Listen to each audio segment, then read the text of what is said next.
Assalamualaikum warahmatullahi wabarakatuh. Hello everyone, how are you today? I hope you always happy every day. In this video, I wanna explain about constructing tasks. What is a constructing task? I'm sure you will curious. Let's check it out. What is the constructing task? The task, according to Ridwan, is a data collection instruments, patience, or practices used to measure knowledge, skills, intelligence, abilities, or talents of individuals or groups. So we can take conclusion. Task construction is a systematic procedure for measuring the knowledge or of an individual or group. Jadi dapat diartikan constructing task atau membangun tes itu adalah sebuah tes untuk mengukur kemampuan atau bakat seseorang maupun kelompok. Jadi tes ini lebih spesifik ya teman-teman, lebih spesifik pada keterampilan atau kemampuan atau bakat seseorang seperti itu. Kan ada ya macam-macam tes. Nah, ada yang tes tentang teori, ada tes tentang fisik dan tes-tes yang lainnya. Nah, ini lebih spesifik tentang bakat seperti itu. Jadi lebih ke keahlian seseorang itu sendiri. Oke, next. Step 4. Compiling measure tools. Number 1. Determine the area to be measured. Jadi nomor 1 itu kita menentukan area atau wilayah yang kita jadikan tempat untuk mengukur atau untuk melakukan tes. Maksudnya wilayah itu kita mau melakukan tes di sekolah mana sih? Atau di kelas mana sih, seperti itu ya. The second one is determining the conceptual basis. Setelah itu kita menentukan kita tuh mau mengetes keterampilan apa nih, keterampilan speaking skill atau listening skill atau reading skill atau writing skill, seperti itu. Setelah kita sudah menentukan keterampilan apa yang akan kita tes selanjutnya, number 3 is determinations of the subject that be measured. Kita menentukan subjek atau menentukan siapa yang mau kita tes gitu. Nomor 4, define measurement objectives. Setelah itu menentukan tujuan. Tujuannya nih, tujuan tes keterampilan itu apa sih? Misalkan keterampilan speaking ya. Nah, tujuannya mau melakukan tes keterampilan speaking itu apa? Pertama, misalkan untuk mengetahui kemampuan anak, kemampuan khususnya di bidang speaking skills. Setelah itu bisa kan tujuannya setelah mengetahui itu, manfaatnya kita bisa ambil, kita dapat mereview dan menciptakan sebuah pembelajaran untuk meningkatkan kemampuan speaking skill mereka. Selanjutnya, number 5 is determining the task material for measuring instruments. Nah, selanjutnya kita menentukan materinya nih. Kok materi sih? Emang gak sama yang nomor 2? Beda ya teman-teman. Yang nomor 2 kan tadi menentukan kemampuannya kayak lebih umumnya.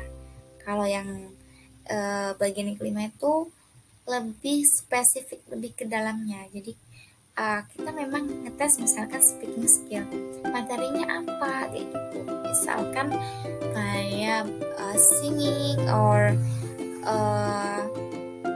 speaking about zoo or other, seperti itu ya. Terus number 6 is determine the the type of question.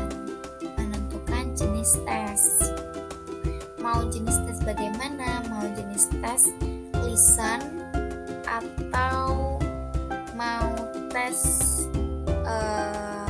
pendengaran atau tes apa? Tergantung tadi dari kemampuan yang ditunjukkan kan. Misalkan tesnya speaking ya. Kalau tesnya speaking bisa kita pakai metode tanya jawab atau telling story atau drama dan masih banyak lagi. Itu jenis tesnya.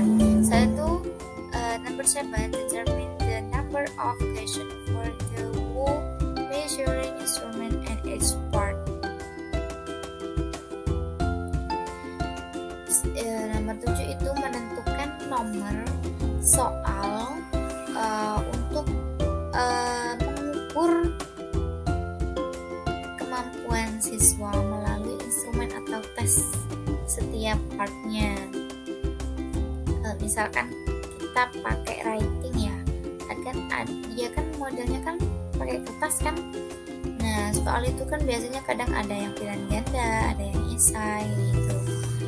Nah, itu jadi menentukan number-numbernya, pilihan ganda berapa nomor, misalnya berapa nomor kayak gitu. Next, planning the level and distribution of the difficulty of the question. Nah, ini menentukan kayak kualitas tesnya gitu. Maksudnya kualitas itu kayak tingkat kemudahan, kesukaran dan standarnya. Kalau standarnya tes ya tidak terlalu mudah dan tidak terlalu sukar, jadi sedang gitu.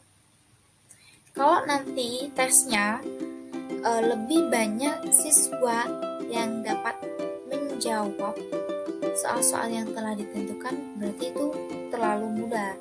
Dan apabila lebih banyak yang tidak bisa menjawab, berarti itu lebih sukar. Jadi itu belum termasuk idealnya a good test seperti itu ya. Jadi a good test itu standar, rata-rata, tidak terlalu mudah dan tidak terlalu sukar. Selanjutnya itu selanjutnya test blueprint. Test blueprint atau membuat kisi-kisi.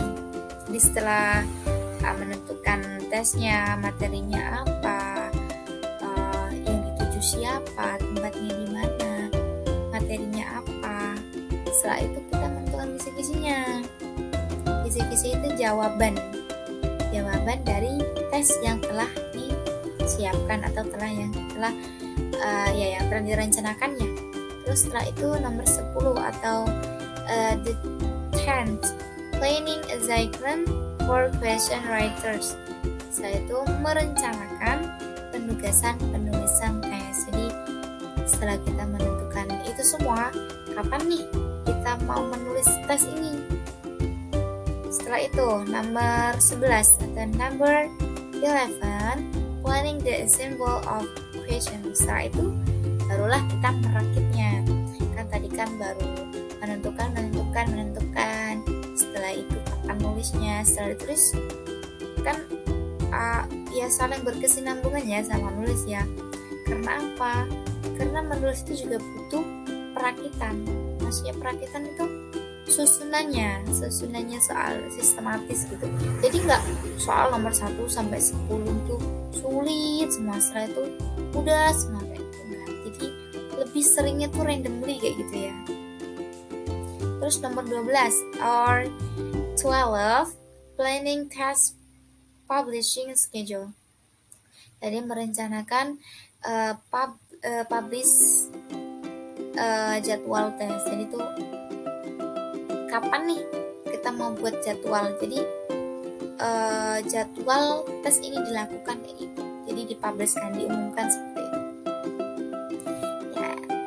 I hope you understand about my explaining ya teman-teman. Okay, next we will learn about the benefits of construction tasks. Jadi ada apa aja sih manfaatnya kita mempelajari konstruksi tes untuk mahasiswa khususnya. Kenapa saya milih mahasiswa? Karena mahasiswa adalah generasi penerus khususnya PBI ya, pendidikan bahasa Inggris itu kan basicnya lebih ke guru. Jadi biar lebih berpengalaman dalam bidang teori sehingga nantinya bisa dipraktikkan di masa yang akan datang atau bisa juga dipraktikkan di KKN atau PPL nantinya. Makanya ini sangat penting untuk mahasiswa.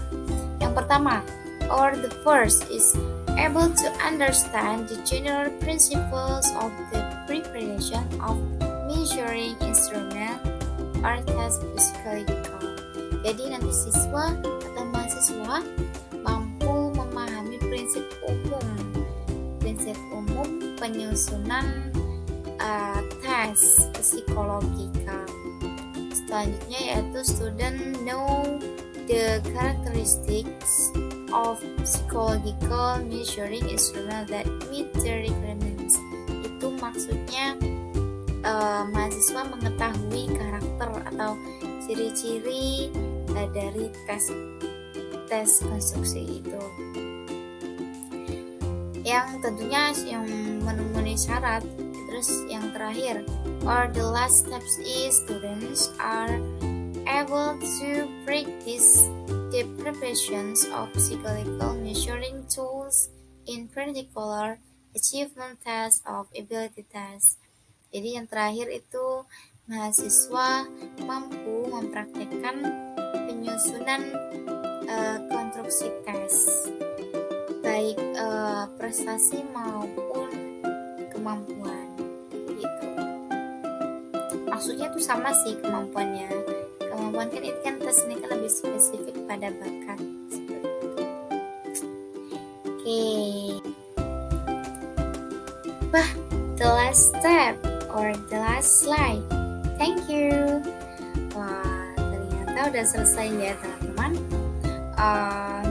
Nani harap from my explaining you can understand and you will practice this construction task.